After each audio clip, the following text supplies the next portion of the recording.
Hey guys, I'm back again with another additional collection video because I've got too many effing games. I'll start off by just pulling this out because I tried to grab. This is a second take actually. I tried to grab some of these games earlier, and they wouldn't come out because that's in there. Anywho, we got Gauntlet 4. This is pretty fun. This was made to kind of make Gauntlet actually fun to play with. The NES version was tough because they your life went down constantly.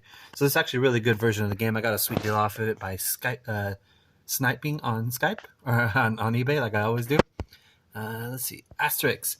This is the first time I ever ran into Asterix actually, and even though this is the European version, I played it in America for the first time when I was a kid, and I got stuck really early in the game because I didn't realize you could switch abilities, so I didn't know what the hell to do. But then I read Asterix later, and I rebought the game and played it here, and it's fun.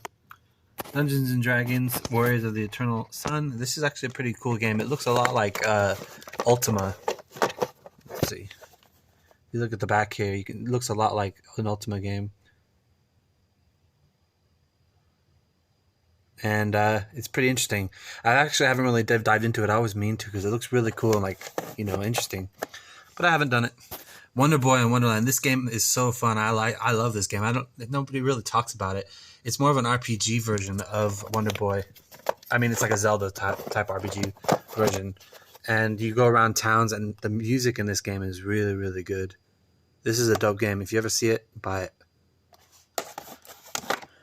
Cheeky Cheeky Boys. This is just like an action game. It's pretty fun though. The cover's pretty dope. God, I don't say dope this much in real life, but I always say it on these videos all the time. Anyways, Cheeky Cheeky Boys. It's just like a platformer, sword action game. Pugsy. This is another cool game. All these things are upside down. The music on this is really awesome. It's done by Psygnosis. It's got like physics where you're a little like alien dude and you have to pick up items and carry them around. It's actually, I mean, a lot of people don't really like this game. It scratched whatever itch for me, and I do like it. The music on it is really great. Sonic 2, this is the Master System version. Starflight, this is a really interesting game. I won't bother pulling it out, but it's got like a book in there, and it's a whole like little novelette for the backstory. It's really cool. It's a sim game. You don't land on planets, mine them, etc. Toe Jam and Earl, one of the greatest. Dynamite Heady, Pebble Beach Golf Links, which I bought basically as a soundtrack. It's on Legacy Music Hour, and the music is so good on this. Plus, it's a pretty good golf game. Rystar, I bought this one for like $20 a couple years ago, and I thought like, man, that was a little expensive. And then it turns out like this game has skyrocketed in prices a lot more expensive nowadays. Landstalker, this is one of my favorite games when I was a kid. I was a Sega boy, a Genesis boy during the Genesis and SNES console wars. And so I have a lot of nostalgia for this system. And Landstalker is one of my favorite games. If you know me from a certain message board, you'll know that I talked about the game a lot. And then this one is Fantasy Zone 2. Really fun little game. Fatal Labyrinth, which is a roguelike on the, what do they call them?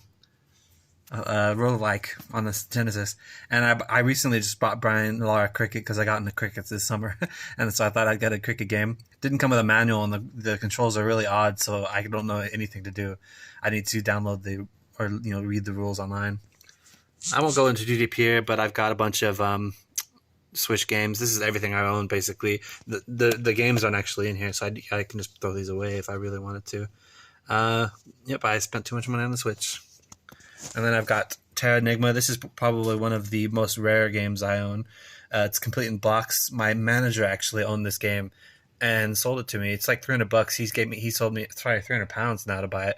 And he sold it to me, he said, for £80 and said if I sold it within a year to give him half of what I sold it for. And I was like, I'm never going to sell this, man. And I haven't.